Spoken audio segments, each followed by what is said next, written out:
What is up, everybody? We are back in action. It has been too many days away, which means today we're going to have a super brief, which doesn't mean that it's going to be super short. It means I've got all sorts of information. It's been a whole week where I wasn't able to brief you guys on what's going on in the world. So I'm sure you're just driving around in circles. You can't even show up to the office. You're like, what if I'm at the office and it's 1990 and people are hanging out by the water cooler and they want to have conversations about what's going on? I've been lost. It's been a whole week without a briefing. I don't know what's going on in the world. They're going to be making fun of me. They're going to be like, how come this guy doesn't have any insights? Usually he shows up at the water cooler. He's got hot takes. He's got the real insights. He's the one telling us that we shouldn't be boosting our kids. He's been right the whole time. And now you've just been showing up to the water cooler for a whole week with nothing to say. I don't know how you guys spent your week. I hope you were at home. I hope you loaded up on your Kratums. I hope you loaded up on your Deltas. I hope you hibernated with the delicious drug stash. If you're over the age of 21, you're going to be responsible with your usage. But I hope you were there and you were just like, I'm not leaving the house until Rob briefs us again. Once Rob has the information I need, then I'll be ready to get back outdoors and reapproach my life, because then I'll have all the information I need to be the most informed person in the room. So when everyone else is chatting, bullshit, opinion, nonsense, you'd be like, well, I know what's really going on. So let's do it. Let's get into the news. Today's topics. We've got a lot of stuff to cover. Like I said, it's been a whole week. I don't even usually come in this hot. I'm coming in real hot because I got a whole week of sitting here with Yo Kratom, Yo Delta energy. I've rested my strength. I haven't left my home. I don't know why we didn't brief, but here we go. Today's topics. First, CNN Plus bringing extra failure to newsmaking. Ah, shit. We're off to a bad start. Let's just take that one again. You ready? CNN Plus bringing extra failure to newsmaking. The plus is for more failure, and Brian Stelter's size. Are people leaving Netflix because after a couple solid years of Corona, everyone's going, well, we watched it all? Or is it just time to bring back Kevin Spacey? After all, he did come out as gay, so that should count for something. Will Ron DeSantis be invading Disney and overtaking the castle? Will the real victims of spousal abuse speak up about what kind of makeup actually works for pretending like everything is fine? With Amber's makeup not in existence, what are experts actually recommending for a shiner? Elon Musk, is he the savior of free speech or the greatest data collector of all time? How long before he escapes to Mars with all of our data and brings the other Martians here to destroy us? Are we ready to condemn the people that didn't wear masks for the hepatitis cases in kids? With unknown causes, I'm prepared to go on 2 years of science and say that if we're not sure, it's probably the adults that didn't wear masks. And then lastly, why bird feeders are endangering your family. Clue, it's the avian flu. You're breathing avian flu. So if you have a bird feeder, you need to fill it with poison and start killing birds. We all need to kill birds before Fauci tells us to stay indoors because of the bird flu. And if we're stuck indoors, then who's going to kill the birds? Think about it. If you're stuck in your house and then you got birds and the birds are breeding with more birds and there's more avian flu, and then we're staying indoors and then you can't leave your house to go kill the birds, we're just going to have a world overrun by birds. You don't want a world overrun by birds. We're just Fauci and his other global elites that have sucked down enough baby blood to be immune to avian flu that they just get to wander free while we're staying inside of our living room. So I hope that everyone listening, before I move on with the rest of the episode, will take it upon themselves to get out there and kill some birds. And if you're not sure how to kill birds, well, guess what? We're going to be teaching you when we go to Florida next week. We are kickstarting Summer Porch Tour at Top Lobsters Ranch with the Tower Gang pod. It's going to be a gay orgy of AIDS. Everyone's getting AIDS and learning how to kill birds. That's what we're going to be doing on Summer Porch Tour this year. It's going to be a tough act to follow. I mean, if you come out to this first one at Top Lobsters Ranch and you learn how to kill birds and get AIDS, I don't know how I top that at the rest of Summer Porch Tour. I don't know where we go from there. What else do I have going on? LA, that's going to be a good one. Steven, our non-resident scientist, is going to be there. We're going to be freezing our sperm together. That's going to be a fun one. We're hopefully going to be putting out a video. I'm looking to go to Steven's lab to freeze some sperm and maybe get in this pandemic making game, see what kind of pandemics me and him can cook up for profit. What else do I got going on? Oh yeah, this Saturday. If you're in the Connecticut area, we're throwing a fucking shed party. Big time. BK Chris is going to be out there. Andy's going to be out there. The Shed guys are going to be out there. We're going to have a good time. It's going to be a full backyard party. And then I don't know what else. There's more shit. I don't know. I don't even know where my stuff's posted online. It's on you. It's on you to find my events and then give me your money. and then show up, laugh at my jokes, let me know that you think I'm important, smile, ask me for photographs, just make me feel really important. It's on you. I'm a needy individual. And, that's the importance in relationships, is that if you can express your needs, then other people can come through and give you what you were demanding. And then you can feel like you can make more demands. I think this is the way relationships are supposed to work. I haven't dated all that much, but I think from what I hear from other people that will actually go to shrinks and then they like to relay that onto podcasts as if they're now clinical psychologists because they spent money with them a couple times. You got to express your needs. And then as you make demands and your partner meets your demands, then you make more and more demands. And then ultimately you end up happy because you trained somebody to give in to everything you were looking for. I think that's the way it's supposed to work. So as you and I embark on this relationship of me yelling into a microphone and you staying informed about the information I like to yell about, buy tickets to my events, show up, and let me know how important you think I am to your life. And hopefully I can remember what the other events were. Oh, and let's just plug gaparmory.com. I mean, if you're going to be coming out to Top Lobsters Ranch and you're going to need some supplies to help us kill birds with, you can find it, print it, put it together at gaparmory.com. All right, let's get into the Amber Heard trial. That doesn't look like she's winning. It's not looking good, but who knows? Maybe she'll rally in the fourth quarter. But there's this one picture of her. I'm going to do my best Amber Heard face right of, I should have lied about Johnny. Why'd I ruin my career? He got me a move. Okay, here's my question for you. Is Amber Heard here made up to not look good? Or is this proof of how attractive all of us would be if we were on a film set? Because think about it. These people, they sit in a chair for 2-3 hours. They get made up. Then they go play pretend. Then they go to their trailer. Then they show up to places and cry about how they have the most important and most difficult job in the entire world. And despite what they get paid for it, the fact that they're able to express feelings on camera makes them in a more emotional state. And it's like we've served in war and we've solved cancer and we've given, we've given hope to kids. I mean, the way these people feel like they should be celebrated. But look at this lady, and this is like, can you imagine? I mean, think about all the people, the lives that we live, showing up to work, dealing with, I mean, I don't do any of these things. I don't show up to work and I don't deal with kids, but I'm talking about all the mothers out there. I'm talking about all the, like, think about how attractive you would be. Like, we look at these people, we think they're not that attractive. They just live stress-free lives where they get a lot of makeup done. And, people make them look good on camera. This is the lady in court. This is the one stressful day that this lady's probably had. I mean, except for the stress that she fabricates and dating very wealthy men and then creating her own drama. Because some women, they just need that in their lives. They need a little bit of, hey, I'm with this guy, but I absolutely hate him and he's ruining my life, even though he's putting me onto movie sets. Like, that's just what some people are looking for, which brings me to this next lady. I don't know if you guys saw the lady who gave expert testimony, the shrink lady, but can we just make her president? I mean, we've seen so many unattractive losers on camera over these last couple of years. And then you see a person that's this hot, that's this articulate. And I go, let's just put her in charge. My dick has spoken, erection approved.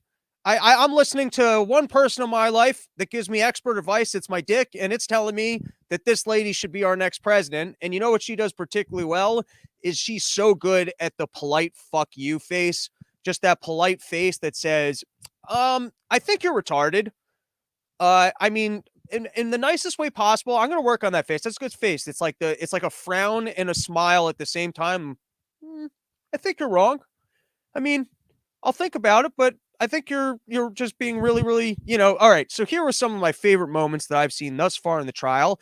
Is first the juxtaposition of the way that Amber Heard and Johnny Depp are rolling into court. So let's roll it. So here we've got Amber Heard, and I think she thinks she's the lawyer. So they're sitting in the car, and then she goes, "Hey, can you hand me a folder so I can fill in the order too?" I mean, why are these people sitting there like pretending like they're taking notes, pretending like they've got folders and documents? I don't even know why they probably have to sit there for the whole trial, so the jury just gets to look at them and look at their faces. Can't like like I would feel like I would be like to my lawyer, can't you, like, I'm paying you a lot of money and you're going to talk to these witnesses. Why do I have to be there for that? Although I guess maybe this is their future on the lines. You want to see it through. So that's her, she's sitting in the car and she goes, all right, I've got a whole day of, pretending to look really upset in there. I really have to get into character, and props help me. So if you can hand me a folder of documents so I could pretend like I'm actually, conducting this trial, like I'm not just the person, I guess, paying you, that would be great. And then let's watch how Johnny Depp rolls up. Oh, this is gonna start. No, we can know it's short. I can waste the time if we're walking.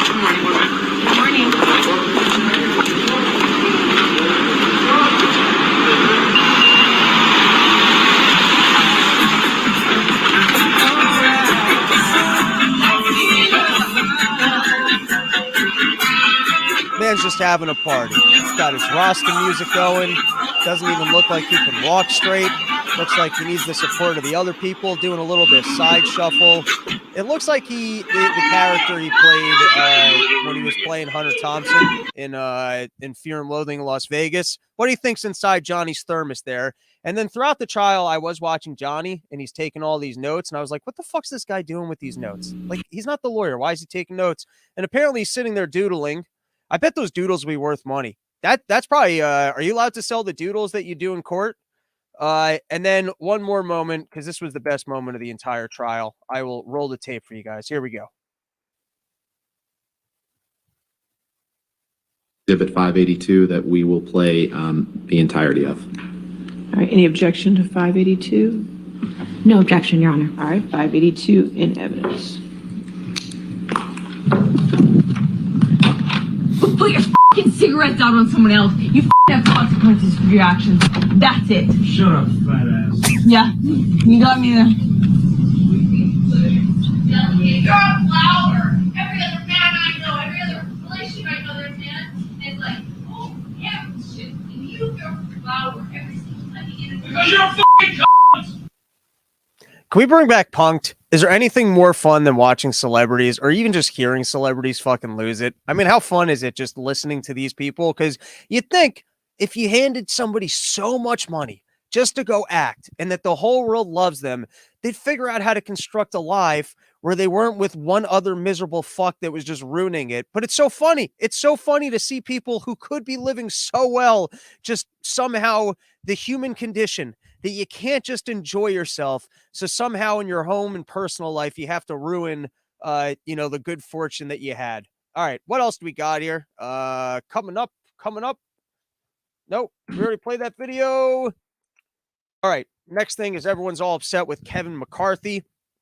So Kevin McCarthy, after, Donald Trump worked everyone up into a frenzy, they went on their mall walk. Donald Trump's out there for months saying, hey, that wasn't a legitimate election that I lost. And so we're going to have to storm the Capitol. And then all sorts of idiots from around the country were like, oh, I love Donald Trump, and I'd like to make sure that he can get pedophiles out of Washington. If we don't get him back in for a second term, think about the way these demons are going to run rampant, and Fauci is going to continue to be my home. So I'm going to be a patriot. I'm going to come to the support of my noble leader. And then Donald Trump just turns around and goes, hey, what are you guys doing? You can't just be taking buildings.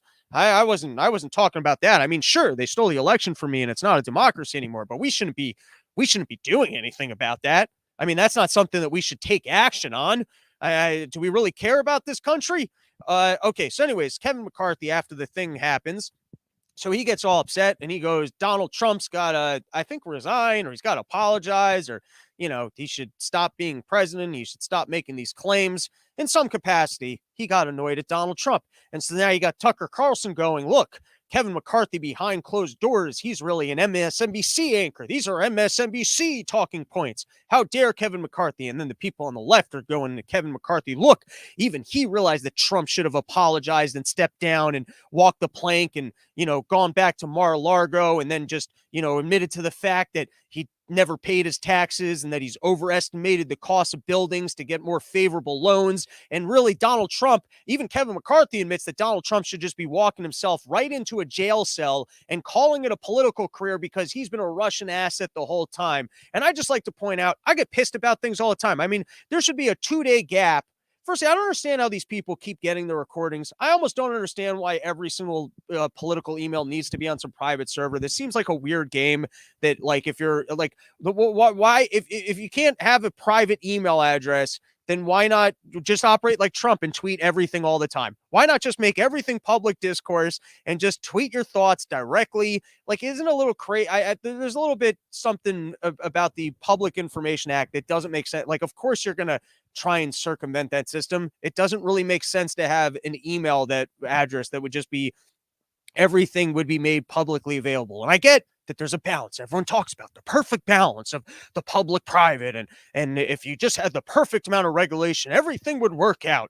Anyways, I'm getting distracted. What was I trying to talk about? Oh, yeah. Everyone's getting all upset with Kevin McCarthy. They're saying this guy is a lying, no good. Basically, they're describing him being a politician, a lying, no good scumbag. On the left, they're like, look, he secretly didn't like Donald Trump. On the right, they're like, secretly, this guy's MSNBC.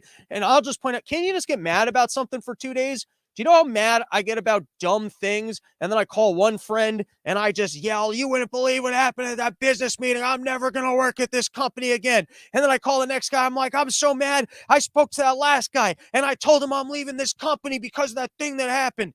And then by the day later, you're like, I kind of need this job. And then by the next day, you start to strategize and you actually go, all right, you know, it wasn't that big of a deal. And then you actually present your thoughts and opinions, and then you move on with your life.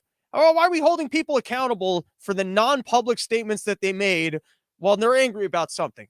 That's not a standard that any of us would want to be held to, and it doesn't make a whole lot of sense. All right, what else we got in the news here? Here is Kamala Harris giving a little speech. Let's go to the actual speech. Here we go. Forces us to ask big questions. Space, it affects us all, and it connects us all. Users were That was Kamala Harris talking to Space Force about how much everyone likes space. Who gave Kamala Harris the advice of, hey, listen, you're a really unlikable cunt. Nobody likes you. They don't know how you got into office. They listen to your whiny, screechy voice, your nails on a chalkboard, Jewy nasal congestion. You're not even Jewish, and somehow you picked up the voice of your husband and his Jewy kind. And it's all these people that, you know what it is? It's the legacy of the work that she did. After all these people that she's put into jail, all these prosecutions, it's in her soul. And so when she speaks, it's like in The Exorcism, when the demon is coming out, she can't avoid the demon tonality of the sins of her past. And we can all hear it in her voice. We can hear her soul and the demon creature inside of her. And so somebody gave her the advice. They're like, listen, nobody likes you. You've got a demon on the inside. Everyone, even, the minorities that you claim to represent, the fact that you don't need to have any skill set, that you can just go, well, as a lady of color. And so therefore it's like the card that you put down to go like, yes, I have no credentials and I have no valid thoughts and I'm not good at my job, but as a lady of color. And then even the people that are, they're like, well, I don't want to be grouped in with this lady. Can we create some new category, which is the card that she should have to play? So anyways, someone gave her the advice and said, listen, you're so unlikable. Why not talk about space? Everybody likes space. And so she needs a writer. She almost needs a writer to maybe make some points about here's why we need to explain. Instead, it just comes out as, and isn't it, because don't you remember when there was that video when she was talking to those kindergartners by the thing that points at the sky? That's why I don't talk about space. That's why space is not my topic of interest, because if I try and delve into space, I realize, oh, I'm just going to be saying some gobbledygook. I'm just going to start talking. Wouldn't it be great if Kamala Harris says so much dumb shit trying to preach space that in the future talking about space becomes toxic, where all of a sudden you want to go out there and you actually think, hey, we should be exploring space. We want to be forward looking. We can't just leave this to Elon Musk and private industry to get us to Mars, that the human race can continue to survive. We better start making investments. I mean, we pretended to go to the moon years ago. Talk about shady shit that we can't figure out how to get back there. I mean, think about how much technology progresses and that we're now 30 years, 40 years after they last went there, we still can't get to the moon. What do you think they left there that they don't want to go back up there? All right, what else we got here? Let's take a couple comments. I feel like people are hanging out. Not that many people hanging out. What, I get re-shadow banned here or something? Here we go. My favorite part of the week is wondering if the RYM morning brief is going to be live and then going on to www and seeing, yes, it is live. St. Michael, same here. Only had to go back a bit to catch it from the start. Nothing I like more than having my favorite podcast being erratic irregular schedule the Robbie the Friar Bernstein way. Well, I like to keep the podcast in line with my stomach. St. Michael, most consistently inconsistent king of the cocks we know. There you go. The people that are listening get it. They understand what we're going for as an operation here. All right. So Elon Musk took over Twitter. And so the current Twitter CEO had this to say: if we work with each other, we will not have to worry about losing the core of what makes Twitter powerful, which is all of us working together in the interest of our customers every day. And isn't this the kind of gay shit we're hoping that Elon Musk will get rid of? Hey, guys, we'll be fine as long as we work together. I'm day one. I'd be like, all right, you got to get out of here. I'm going to need people who are going to actually get work done and not, talk about, well, as long as we're here together. Some family bullshit. When I was a middle child between two sisters, that's family bullshit. When you got to go sit by your sister's basketball game for an entire afternoon, but it's a family activity. Well, it's not what I want to do, but we're doing it as a family. Ugh. And then, of course, this was a fun one. Jeff Bezos got busted on this. Jeff Bezos puts forward, interesting question. The Chinese government just gained a bit of leverage over the town square. We need like a billionaire sports league of who, like, because Elon Musk is coming off like the coolest these days. Now, I'm not saying he's the best. There's some fishy stuff in there. I don't know that much about him. I mean, Mark Zuckerberg's got to be up there. Bill Gates has to be numero uno bad. Mark Zuckerberg, obviously not the most likable, fucking evil robot, whiny bitch motherfucker. Warren Buffett, I don't believe that guy for 1 second, pretending like he's eating cheeseburgers while he's investing in cheeseburgers, pretending like, hey, I just drink Coca-Cola while he's investing in Coca-Cola. That guy's a salesman through and through, pretending like he's fucking Santa Claus and everything's all cheerful and I'm just really good at stock valuation. No, you're good at fucking manipulating markets. You're good at shutting down pipelines while you're investing in railroads. You're good at cornering the silver market. I mean, he might also be good at stock picks too, and I'm sure he does some legitimate stuff. But hey, I'm just friendly grandpa pants over here. I don't buy it for 1 fucking second. And then Jeff Bezos, sometimes he seems kind of cool. He leaves his wife. He goes out with this hot lizard mouth Mexican lady. She drives him around in helicopters, suck his dick so good that this nerd is like, you know what? Why was I working so hard? Why I'd spent so many years working hard, and apparently I could just be in the helicopters getting my dick sucked. But think about all the years he worked really hard for. He gets this cheap shit to our doors. It comes right in packages. And then it's like playing a lottery of, are you going to get something good? Or are you going to get some cheap shit from China that you're like, I don't want this, but I'm also not going to return it because I don't return anything ever. You want to know why? Come see me live. I've got a joke about that in my act. Where can you see me live? Well, the dates are not up on my website because I'm not very good at keeping things organized. But like I said, that's part of the thrill, the scavenger hunt of trying to find the tour dates. But show up, Lady Lake, Florida, kickstart of Summer Porch Tour. If you're in Florida and you're not traveling to come out to this thing from Miami, bring up the coke from Miami. Bring the guns down from Jacksonville. That way we can get coked up and kill some birds. Are you on board with this or not? I've got a vision for Summer Porch Tour of us coming together, rallying the troops, learning how to defend ourselves, but not in a way that the government's like, hey, this guy's trying to put together a militia, because that's not what I'm looking to do. I'm actually just looking to tell jokes in the backyard. If a comedy club just wants to book me, then we don't even need to go to a backyard. How's that for a compromised government? CIA, if you're out there, just, spend some of the budget on, paying extras to come out. Like I said, I'm needy. Just put butts in seats, and then I tell some dick jokes. I'm happy telling dick jokes. I don't need to be talking about these billionaires.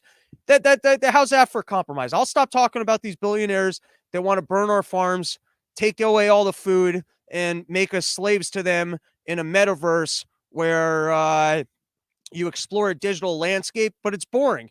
And you're like, why is this boring? I don't understand it. We could envision anything.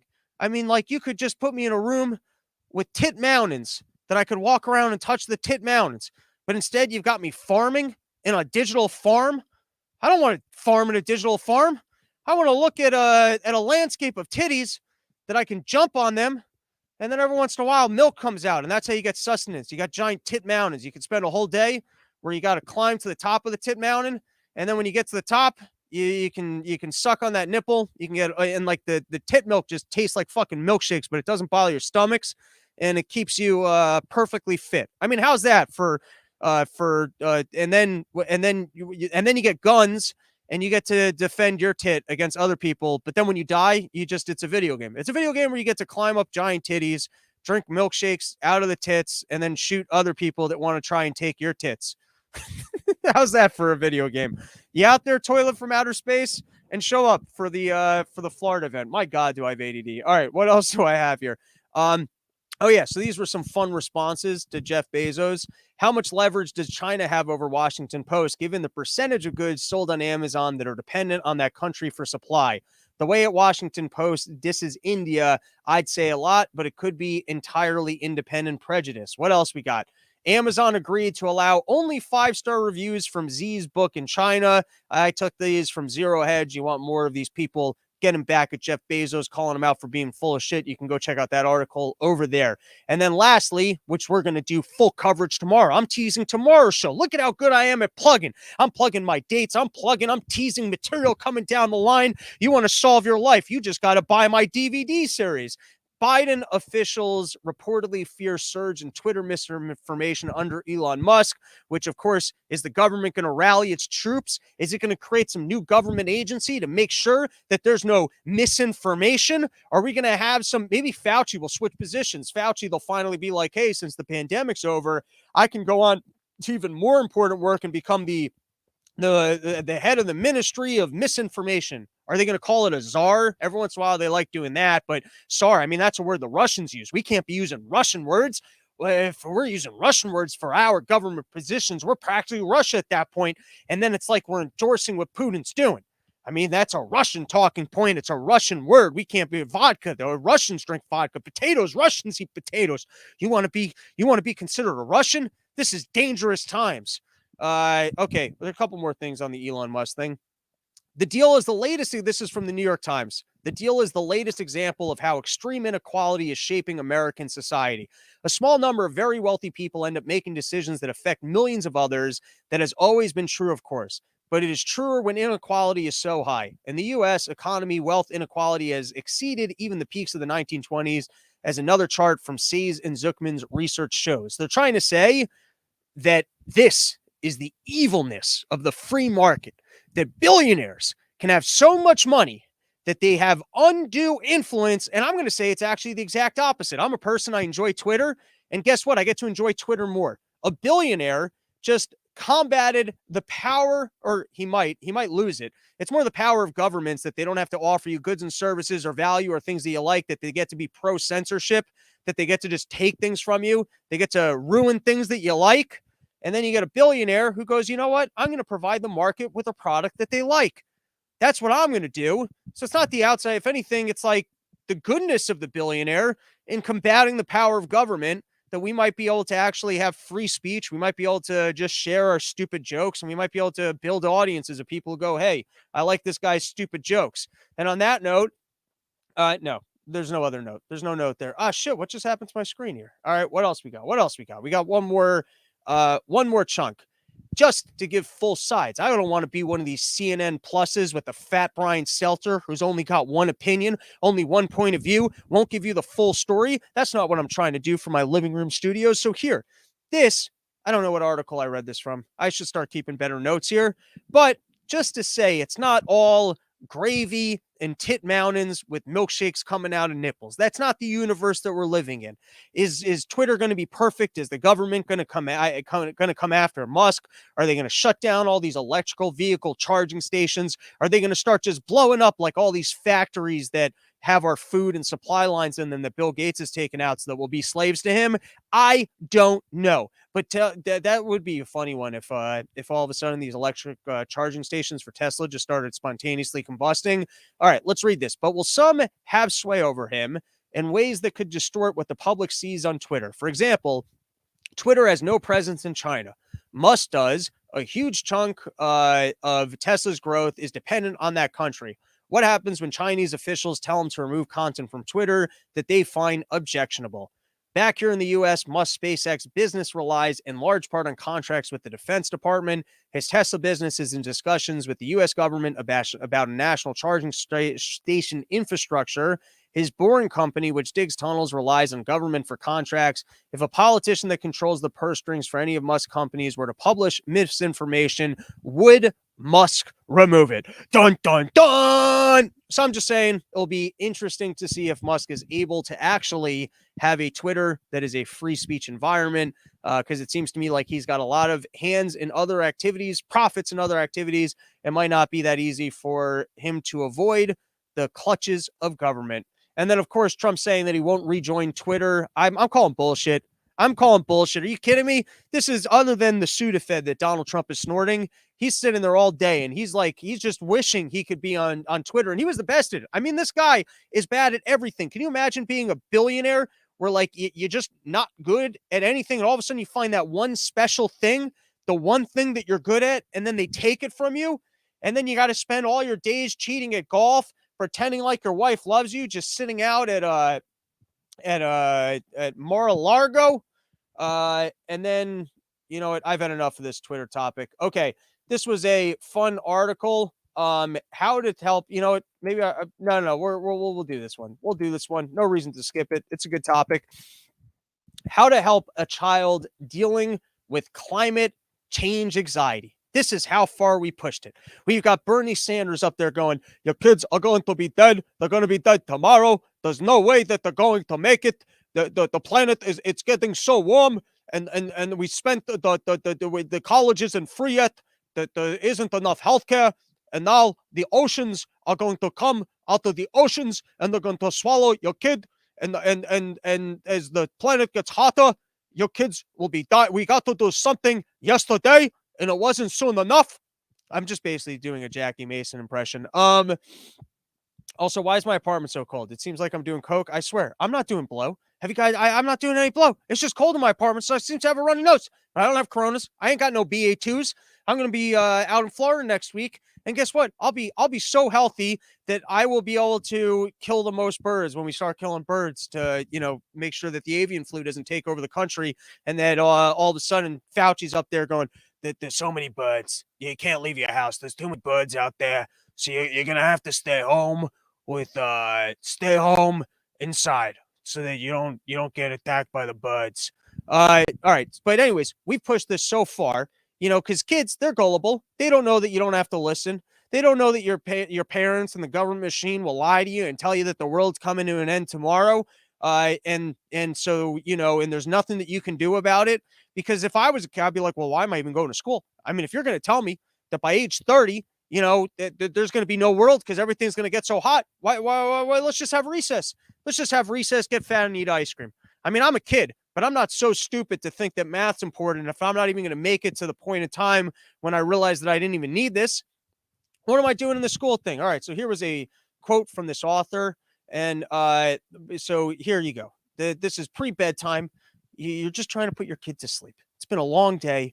They've been hearing about global warming. They've been wearing a mask in school. They've been told that everyone's not going to make it and that there's no reason to live. And now you've got to tuck them in. You've got to tell them a bedtime story. And the kid looks at you and goes, Mom, I'm having bad thoughts again. Because this is the way kids talk. Kids are articulate enough to say that they're having bad thoughts, right? So your little kid looks up at you with their doughy eyes and their clinical psychologist brain of a 45-year-old lady. And they go, Mom, I'm having bad thoughts again. And so you go, and that's when my heart sinks. My son often lays awake at night, ranked with anxiety about climate change. His mind has absorbed all the news headlines about global warming because, once again, kids, they sit down, they read the news, they're watching CNN on a daily basis. That's what kids do. The worried chatter he overhears amongst adults and the disturbing imagery he stumbles across on television. And then, left to his own imagination, he struggles to process and cope with such weighty and intimidating information. What often comes next during our nighttime conversations is this: Mom, I'm worried about what will happen in 10 years. Well, what will happen to you and me? Will we be okay, Mom? What's going to happen to the world? And bullshit. What, did Amber Heard write this fucking article? I mean, I believe that you're scaring kids into thinking that the world's going to end, but kids don't talk this way. I mean, adults do. with clinical psychology degrees who want to write articles about how we're not doing enough about climate change because we're making the kids nervous. Just don't make the kids nervous. It's like when you said, hey, this corona thing's so bad that kids aren't learning. Well, just let them learn. Just let them be in school. Hey, this corona thing's so bad we all have to stay. Just don't stay in your homes. It's the response. Donald Trump said that Putin's using the M-word. That was on Piers Morgan's show. I'd like to know, has anyone followed up to find out if Putin was doing this with Obama? Or is there something about Trump that made Putin feel a little bit more comfortable to talk that way? Did Trump start it? Did Trump sit down in that meeting? He's like, yo, ma. I mean, I'm not going to throw that word out there. I'm not going to fall into this trap.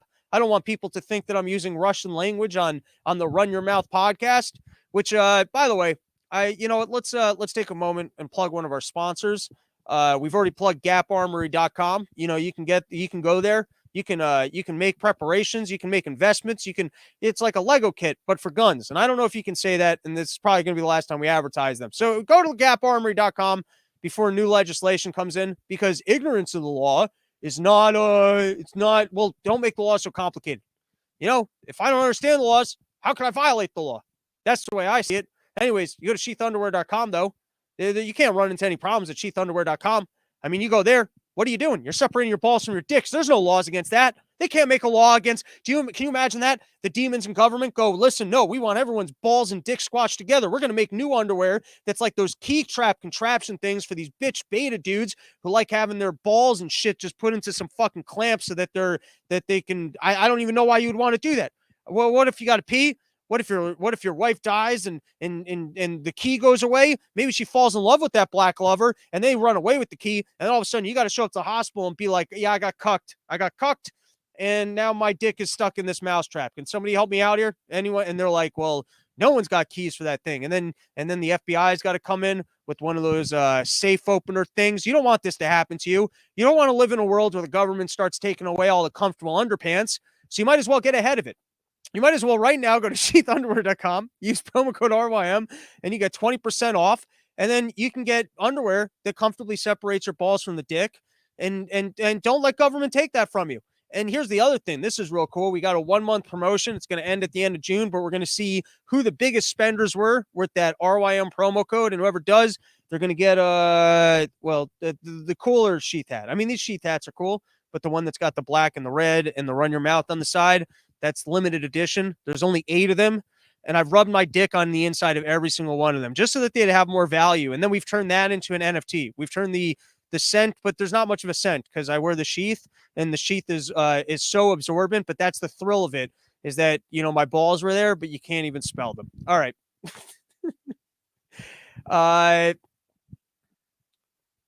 What else do we have here? We got Fauci.